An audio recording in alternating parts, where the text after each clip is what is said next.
By summer 1918, the war had been going for 4 terrible years, and the end seemed nowhere in sight.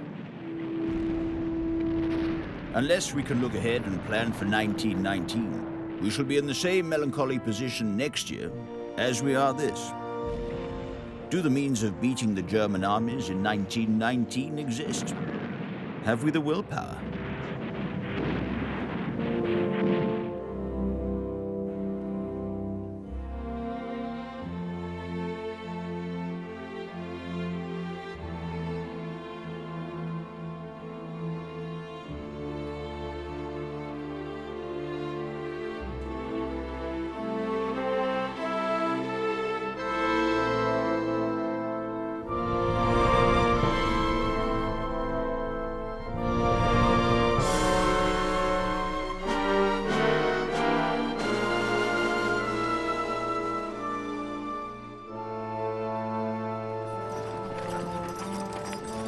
Since spring 1918, the Allies on the Western Front had been battered by German offensives.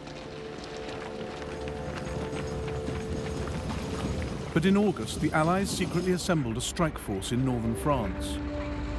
100,000 men of the Australian and Canadian Corps were backed by 400 tanks, 1,900 planes, 2,000 guns, 3 cavalry divisions. General Sir Henry Rawlinson, British commander at the Somme in 1916, had learnt from the past.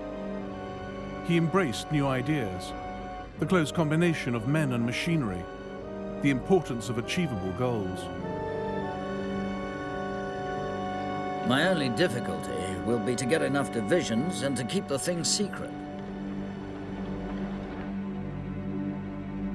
Rawlinson aimed his assault at a weak 12-mile sector of the German line, east of Amiens. He had the French in support to the south. General Erich Ludendorff, Joint Commander-in-Chief of the German Army, neither knew of an attack nor feared one. We should wish for nothing better than to see the enemy launch an offensive. 100,000 infantry are standing grimly, silently. All feel to make sure their bayonets are firmly locked. The section officer counts the last seconds.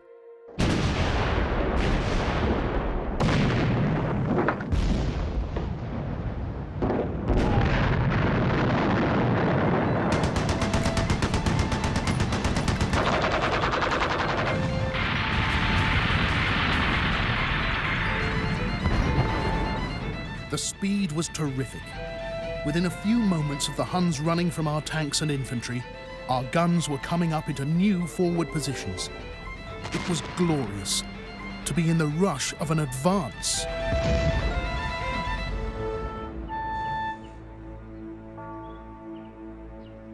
The Allied attack sent the Germans reeling. By nightfall, Rawlinson's Fourth Army had advanced 8 miles.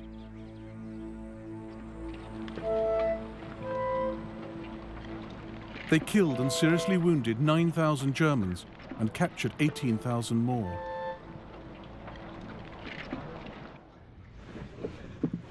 Ludendorff declared the 8th of August the Black Day of the German army. General Paul von Hindenburg steadied him, but both knew the Battle of Amiens was the beginning of the end. Mighty as Germany looked on the map, her armies on the Western Front were near the end of their tether. Exhausted, hungry, fed up. Their generals had given them neither clear aims nor adequate supplies. The Germans had lost nearly 1 million men since March.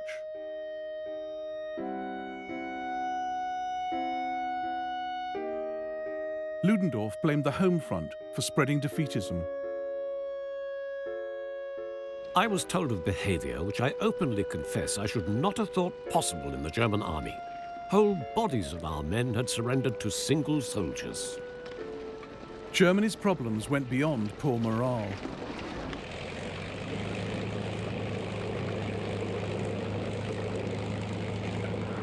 She'd lost a string of vital battles. The battle of the factories and technology. Germany had built just 20 tanks. The Allies, over 4,000. She'd lost the battle of manpower. 250,000 Americans were pouring into France every month.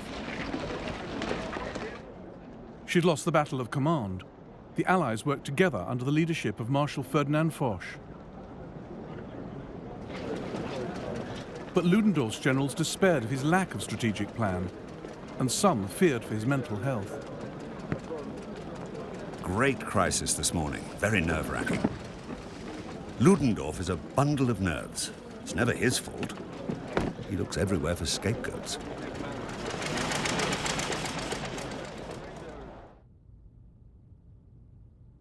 After Amiens, Foch orchestrated a series of attacks up and down the German lines.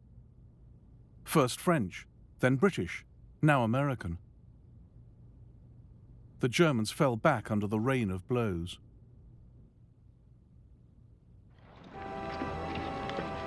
While the Allies were pulling together, the Central Powers were tearing apart. In Austria-Hungary, 1/3 of 1,000,000 soldiers had deserted. The people at home were starving. The multi-ethnic empire was splintering. Its Poles, Czechs and Bosnians saw defeat as their chance to pursue independence. In mid-September, the Austrian Emperor Karl told the Kaiser he wanted to negotiate with the Allies. The Kaiser begged him not to. I cannot refrain from expressing to you my astonishment and sorrow that you could even think of doing this. You must know how destructive this course of action is. But Karl had already sent his proposal for talks to the Allies, and they just threw it back in his face. Another great empire allied to Germany was dying. The 600-year-old Ottoman Empire was a spent force. Britain was driving the Turks out of Mesopotamia, Palestine and Syria. They were now fighting for their lives, not for Germany. Then the third link in Germany's alliance chain started to give way. Germany needed Bulgaria to hold the Balkan front. But by September 1918, a huge Allied force had gathered in Macedonia. If the Bulgarians folded, the Allies' way would be clear to Austria-Hungary.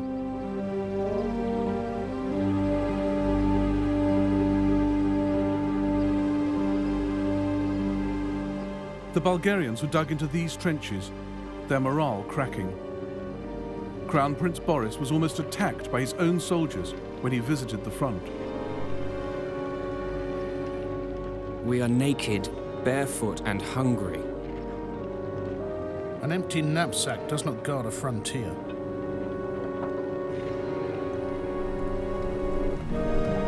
The First World War had begun in the Balkans, with Serbia as the tinderbox.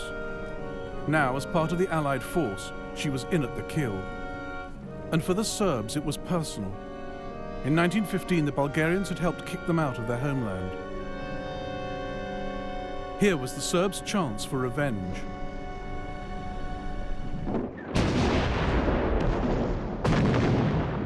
The heavy artillery made the Bulgarians crawl deep into their shelters.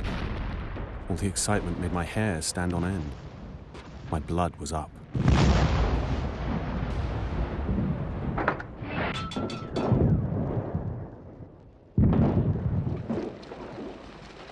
The Allies smashed through the Bulgarian lines and rolled north. On the 28th of September, Bulgaria sued for peace. When he heard this, Ludendorff suffered a fit, collapsing to the floor, foaming at the mouth. The very next day, he learned the Allies had breached the Hindenburg Line along the Saint-Quentin Canal, Germany's last fixed line of defense on the Western Front.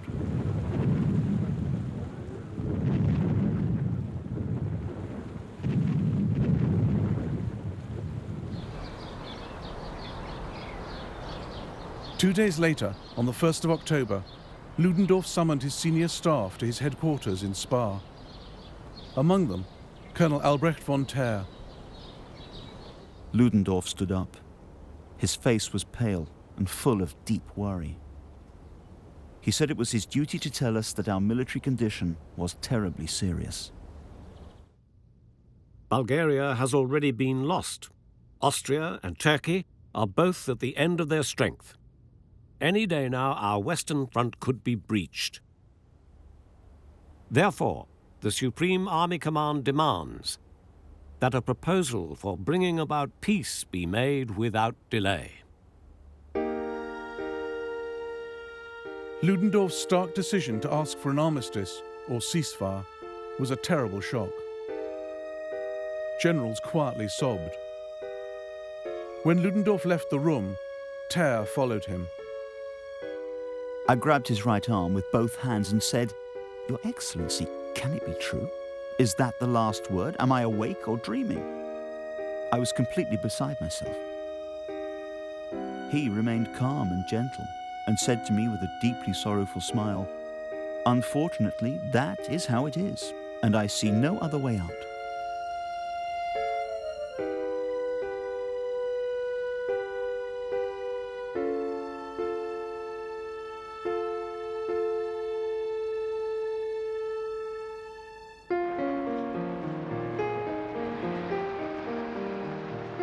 To the German people in October 1918, the prospect of an armistice seemed heaven-sent. A great sigh of relief escapes from the lips of the tormented nation. This means peace you can hear at every corner of the streets. And peace smiles in the eyes of every little shopgirl in the baker's or grocer's.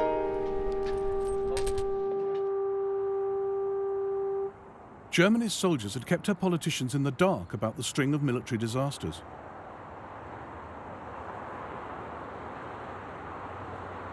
So the news that they wanted an armistice came as a bolt from the blue. The deputies were absolutely broken. Ebert turned white as a sheet and didn't utter a single word. Stresemann looked as if he'd had an accident. Secretary Waldo is believed to have left the room saying, "The only thing left to do is to shoot oneself in the head." But peace talks were still a way off. First, the terms of the ceasefire would have to be settled. Germany approached US President Woodrow Wilson, asking him to broker the armistice with the Allies. They chose him because he'd already proposed a peace plan, the 14 points. French Prime Minister Clemenceau was unimpressed. 14 points? The good Lord has only 10. Wilson's points were an idealistic package of liberal principles, including rights to national self-determination and a League of Nations to watch over it all. Germany believed Wilson would secure a fair deal for them on this basis. We are ready to be just to the German people, to deal fairly with the German power as with all others. To propose anything but justice to Germany would be to renounce and dishonor our own cause. But Wilson also insisted Germany had to admit defeat and democratize. And Britain and France didn't want to talk about a new world order until the war was over. While the politicians argued, the fighting raged on. Germany's U-boats continued to sink Allied ships in the Atlantic. And as her armies retreated across France, they looted and laid waste.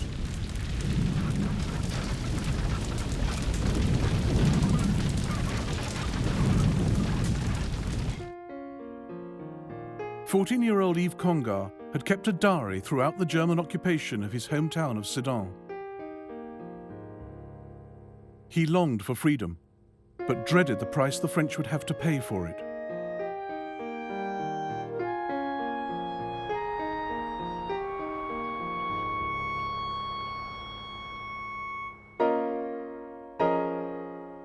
So here it is, the great moment we spent the last 4 years waiting, hoping, begging for, and yet it brings with it the horror of bombing, gas, fire, perhaps death. We may never see our friends again. Many might be killed. the entire town destroyed. Our one great hope is an armistice. The First World War did not go quietly.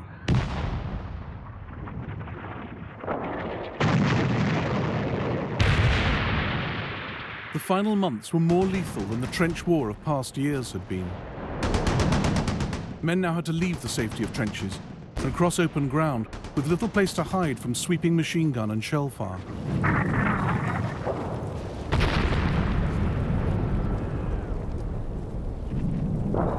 British casualties in autumn 1918 were higher than those exactly a year before, during the terrible Battle of Passchendaele, the epitome of trench slaughter.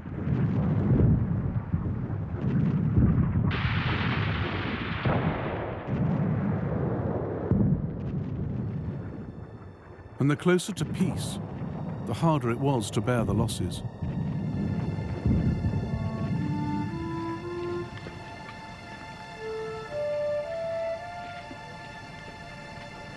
It was a slaughterhouse, just a mass of mangled flesh and blood. Bob's head was hanging off.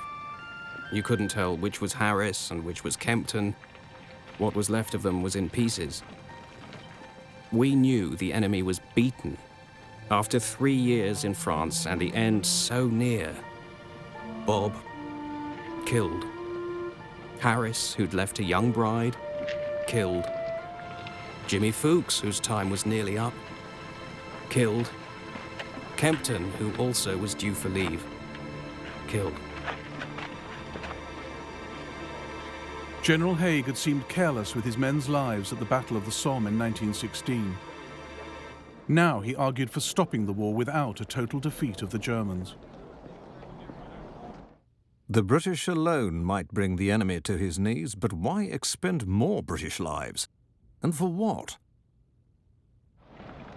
French General Charles Mangin insisted this would only store up trouble for the future. No, no, no. We must go right into the heart of Germany. The Germans will not admit they were beaten. It is a fatal error, and France will pay for it. But with winter setting in, any invasion of Germany would have to wait till spring 1919. By then, the Germans might have renewed their strength.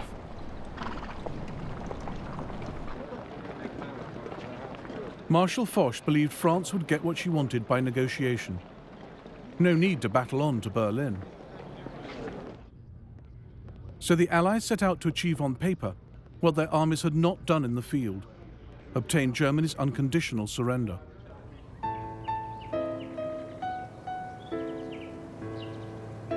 Foch chose to meet the Germans in Compiègne, 45 miles northeast of Paris, in a secluded forest through which a railway line conveniently ran.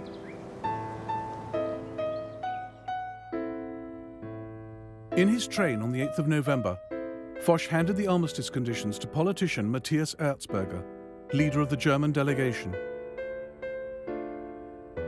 Erzberger was visibly shaken by the terms Germany would have to accept just to obtain a ceasefire. Germany would have to evacuate Belgium and France, surrender her fleet, and pay compensation. The Allies would continue their blockade, disarm the Germans, and occupy the left bank of the Rhine. Germany was being forced to capitulate.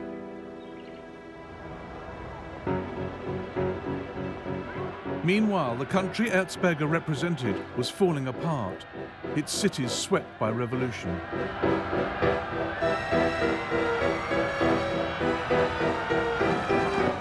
The German people, exhausted by war and hunger, wanted democracy in and the Kaiser out.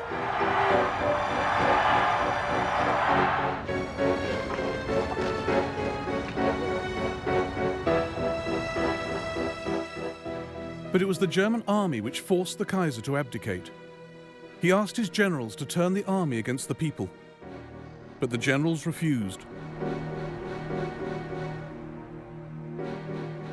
The army will return home in good order under its generals, but not under the command of your Majesty. It no longer stands behind your Majesty. the Prussian dynasty of Frederick the Great was over.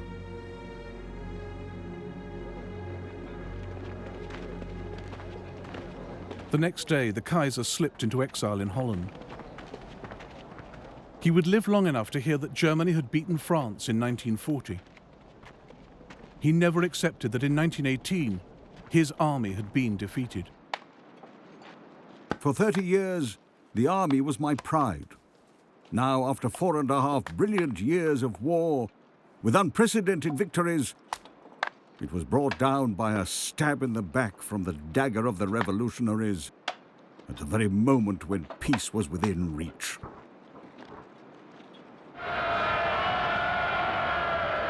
Most Germans rejoiced at the news that the Kaiser had gone. I felt as if a heavy weight had suddenly been lifted from my heart. This definitely means the armistice will be signed.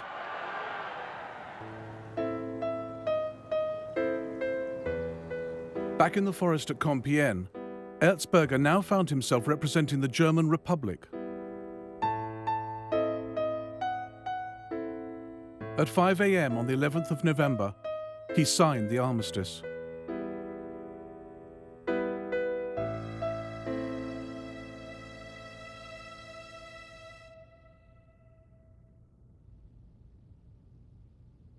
Hostilities temporarily cease, 1100 today, when all offensive action will cease. Present outpost line to be maintained and no troops to pass east of it other than road, etc. reconnaissance and working parties. No conversation with enemy to be allowed.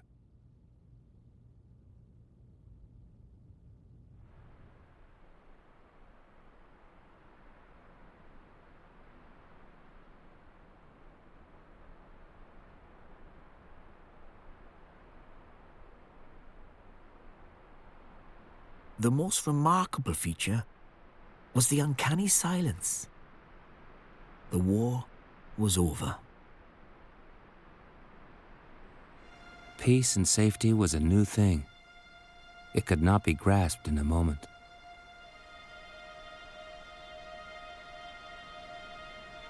A dreadful blow. I was just beginning to enjoy it.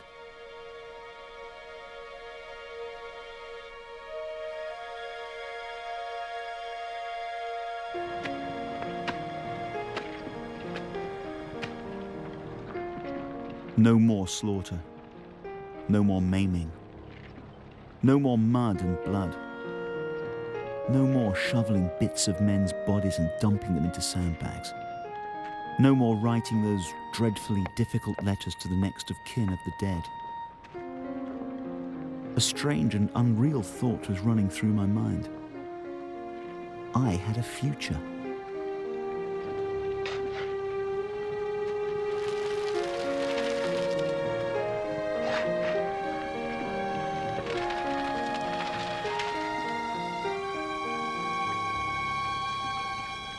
It was the 11th hour of the 11th day of the 11th month.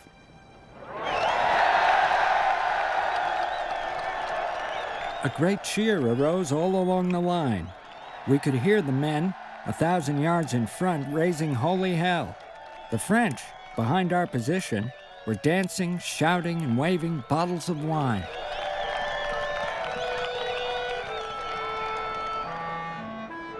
We were stupefied to see crowds of Boche running over to us between the minefields with their hands up and yelling like mad. They were crazy for cigarettes and chocolate. We had some burned rice that our boys wouldn't eat, and they fell on it like wolves.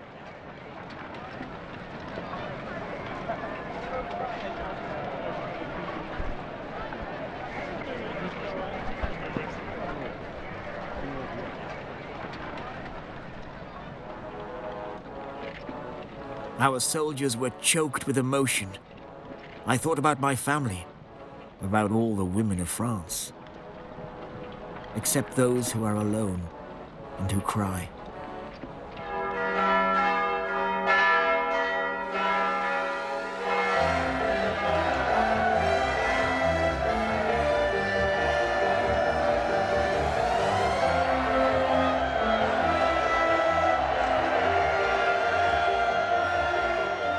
One great wave of joy swept round the world and found its way to every nook and cranny. No one was more delighted than our African soldiers, who cheered themselves hoarse. Everybody came out. Disabled old men, old women in slippers, and housewives leaving lunch on the stove. I wept with joy. 5,000 Indian soldiers lit their torches. The hilltops burst into fire with scores of bonfires. I found myself arm in arm with soldiers I had never seen before. I forgot where we went, toured the streets, and sang and sang. The significance of what it means was overwhelming. Peace.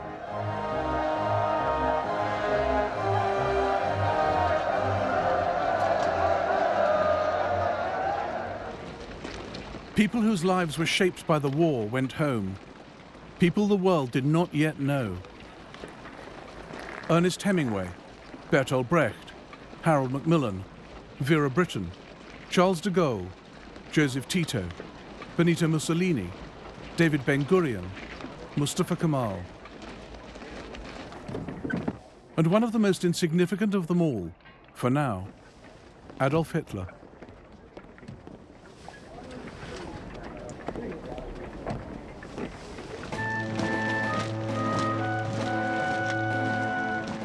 The German armies in France and Belgium headed home. How we had looked forward to this moment. We used to picture it as the most splendid event of our lives. And here we are now, humbled, our souls torn and bleeding. But we can be proud of our performance. Never before has a nation, a single army, had the whole world against it and stood its ground. We protected our homeland. They never got into Germany.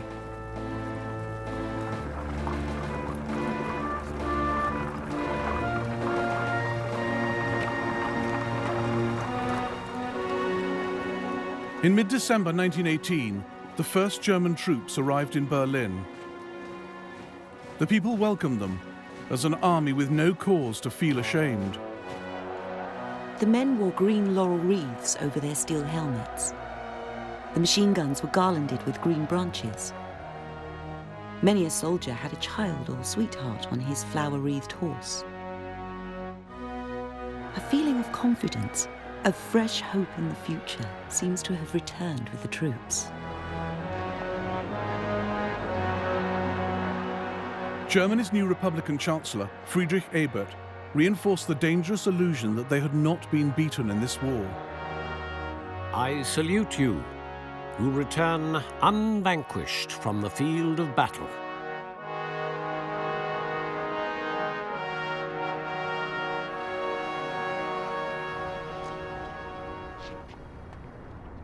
The Allies were in no doubt who had beaten whom.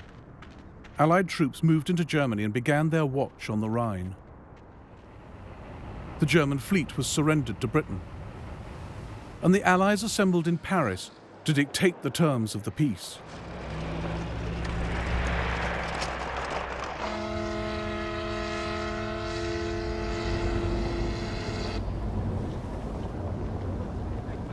US President Woodrow Wilson crossed the Atlantic to put his idealism to the test.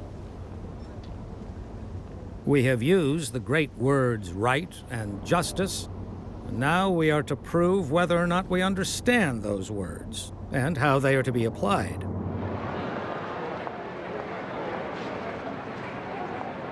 But the world had not stood still between the end of the war and the start of the peace talks.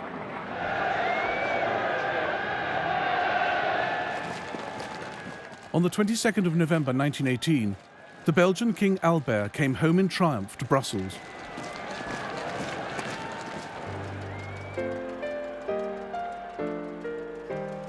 Occupied lands had been won back.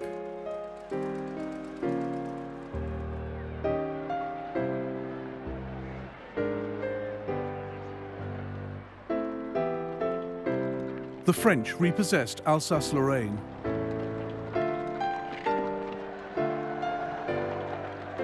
What a moving welcome. The people were so happy and smiling. Some were pale and cried while they greeted us. They all speak absolutely pure French. They really are French, all those locals. We were treated like victors, like saviors.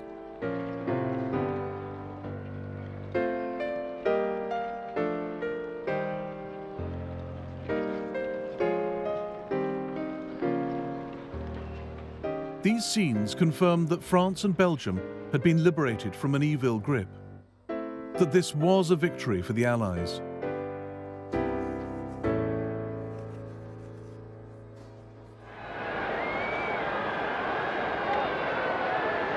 And in Eastern Europe, new nations arose out of shattered empires.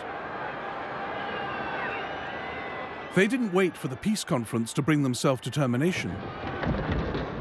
They tore down all signs of foreign rule and put up new frontiers. Poland carved a vast territory out of Germany and Russia. Czechoslovakia took land from Austria and Hungary.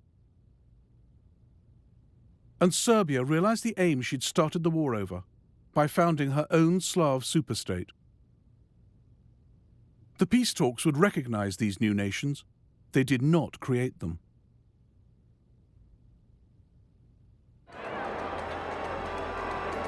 "27 countries met in Paris to divide the spoils and define the peace.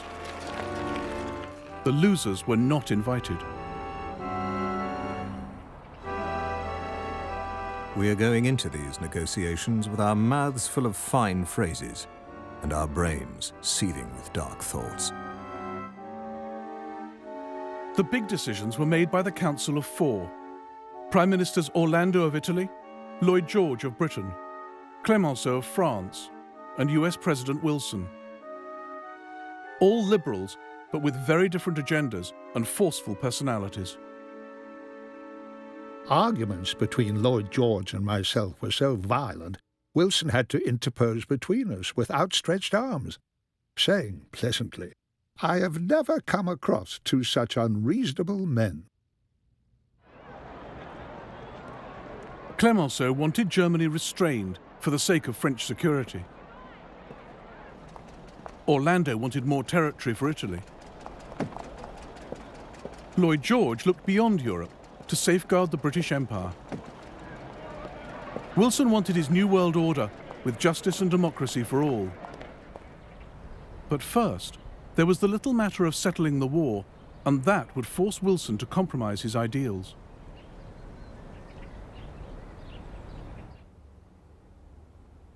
The Big Four did not go into the talks planning to pin guilt for the war on Germany. But when they realized how much the war had cost, they looked for someone to foot the bill. France owed billions to Britain and America for financing her war. Britain couldn't afford to waive the debt, and America wouldn't. So the Allies turned to Germany. But she could only be made to pay up if she accepted blame for the war. So the Allies included a clause pinning the guilt on Germany. Germany accepts the responsibility of Germany and her allies for causing all the loss and damage to which the Allied and associated governments and their nationals have been subjected as a consequence of the war imposed upon them by the aggression of Germany and her allies.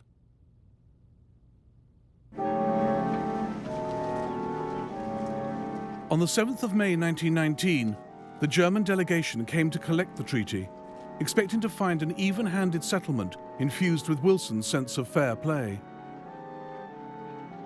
They were horrified by what they read. 440 articles beating Germany into submission. The Germans protested so vehemently, particularly against the requirement to admit war guilt, that Lloyd George worried that the Allies had gone too far. A member of his own delegation, the renowned economist John Maynard Keynes, was openly critical. He felt that forcing Germany to pay reparations could ruin Europe, politically and economically. The policy of reducing Germany to servitude for a generation, of degrading the lives of millions of human beings, should be abhorrent and detestable. But Clemenceau believed the terms were fully justified, and Wilson's line had toughened.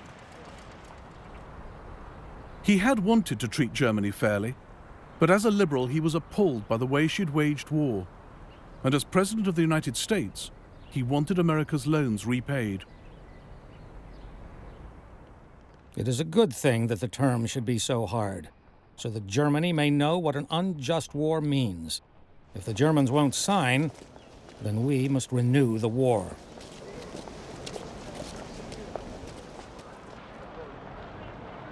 Germany did sign on the 28th of June 1919 in the Hall of Mirrors in Versailles, 5 years to the day after the Sarajevo assassination that had triggered the war. The settlement was far from perfect. The much-touted principle that people should govern themselves was not applied outside Europe, and imperialism was condoned. But Wilson achieved his great goal, the creation of the first global forum, the League of Nations. In the event, the Allies wound up with the worst of both worlds. The Germans paid little in reparations, and the League of Nations proved powerless to force them.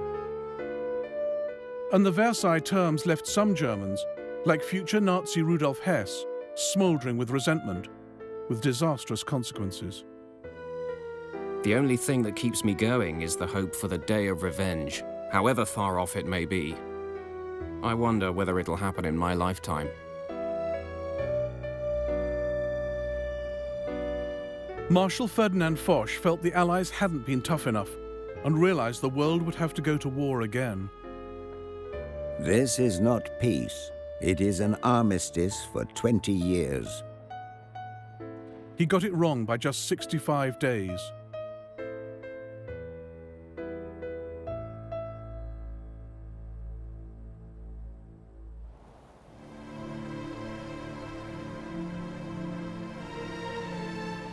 Men were killed in the war's final hours, whose last letters did not reach home for weeks. Men like Marius Socas, who wrote to his father in Morocco. Dear Dad, if I were to die in a future attack, don't cry. There's no point. I would only be doing my duty and would die like many others for a noble cause. A great ideal.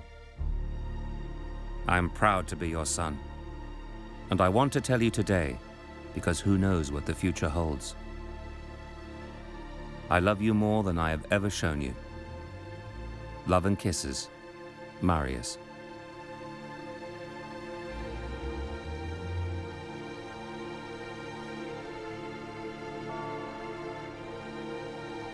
Around 10 million soldiers were killed in the war, prompting Lloyd George's sardonic comment. When I look at the appalling casualty lists, I sometimes wish it had not been necessary to win so many great victories.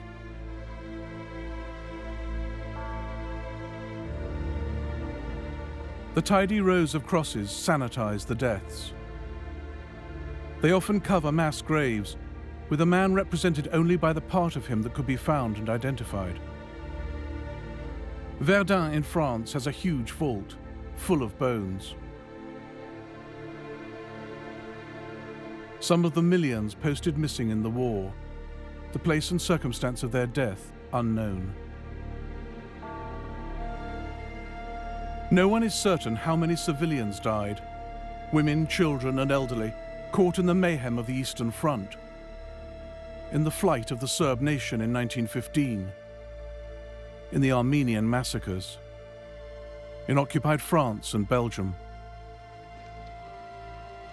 Then in 1918, influenza broke out, eventually killing 20 million soldiers and civilians around the world. 20 million men were wounded by the war, of whom several million were badly mutilated.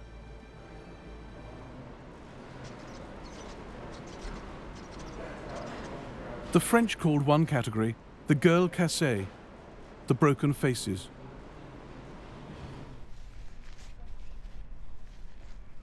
Some were given human masks to hide their wounds.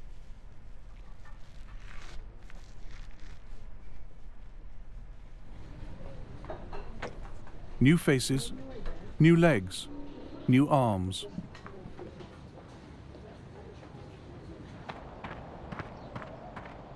New mines were more difficult. No one really knew what to do with the victims of shell shock. Soldiers with a range of disorders were filmed, including 19-year-old Private Preston, his memory blank, responsive only to the word bombs.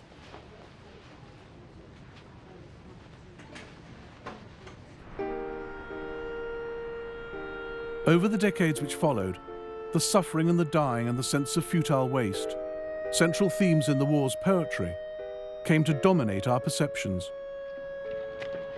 Come back, come back. You didn't want to die. And all this war's a sham, a stinking lie. And the glory that our fathers laud so well, a crowd of corpses freed from pangs of hell.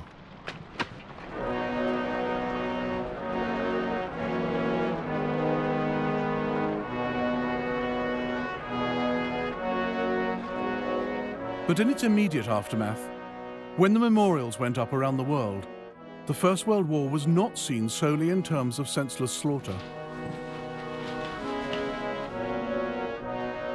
Their designs and inscriptions defined the war in positive terms. For defense against aggression, for love of one's country, for glory.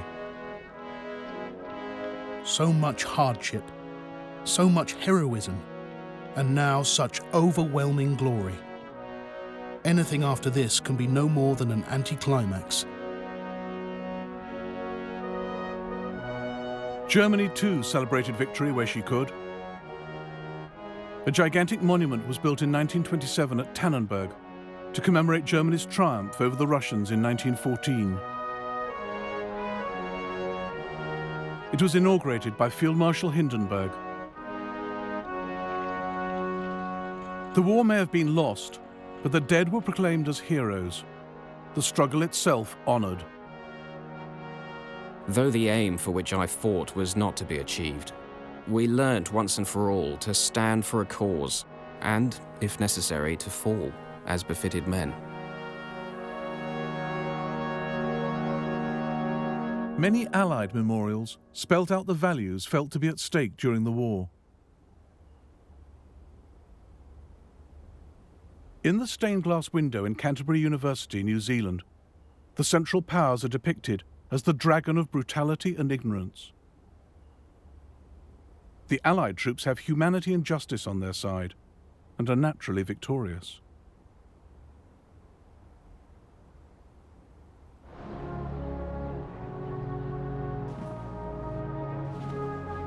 The years after the war were defined by the search for significance in the loss.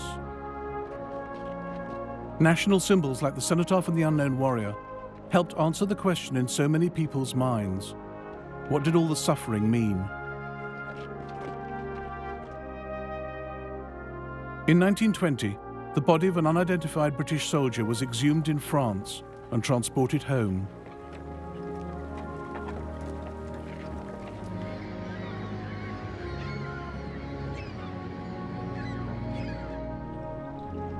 On the 11th of November, the unknown warrior was brought to Whitehall.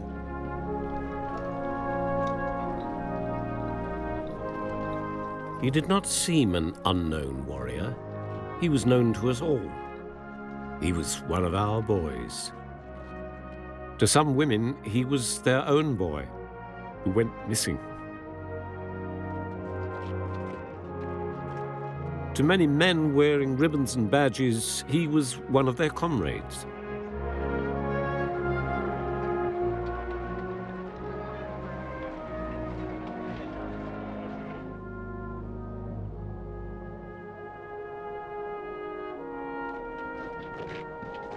It was the steel helmet, the old tin hat, lying there on the crimson of the flag, which revealed him instantly. Herbert Thompson had lost his eyesight in the war. He could not see the proceedings, but he could feel them. There was ineffable sadness and melancholy, yet a message of inspiration and hope, as if the spirit of the unknown soldier had whispered, "Courage, brother. Hope on."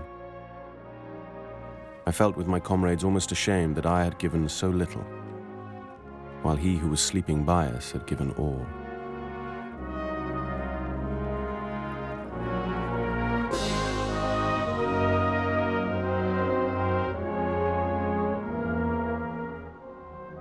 Vera Brittain had served in France as a nurse during the war. She lost her fiancé, 2 close friends, her only brother. She went back in 1921.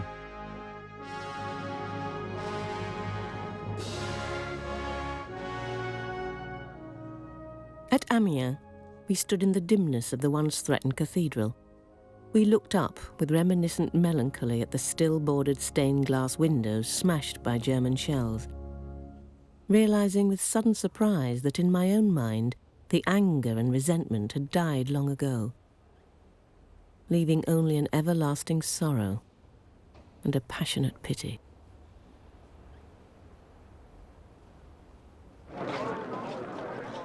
The First World War had achieved its basic aim of containing German and Austrian militarism, at least for the moment. It moved Europe from the age of empires to the era of nation-states. It gave Eastern European peoples their independence. It gave a sense of national identity to Canada, Australia, and New Zealand.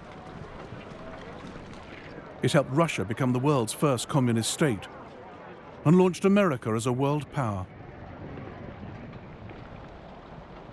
The ideas for which men fought have proved lasting: democracy and liberalism, religious faith and nationalism.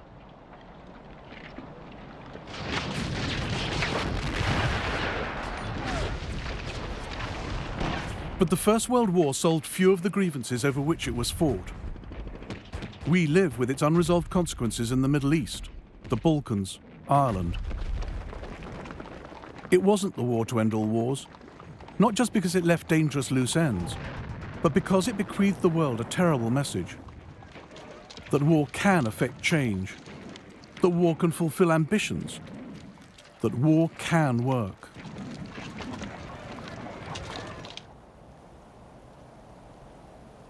The battlefields were tidied up, or ploughed over, or just abandoned. But they held their grip on the soldiers who'd fought on them, on those who dared go back. I saw again with a pang of anguish the trenches, damp and muddy, and was surprised to have lived there for 4 years. So moving because of the endless silence, the gloomy, barren, deserted look. Old churches pierced, chipped, ripped open, and barbed wire everywhere.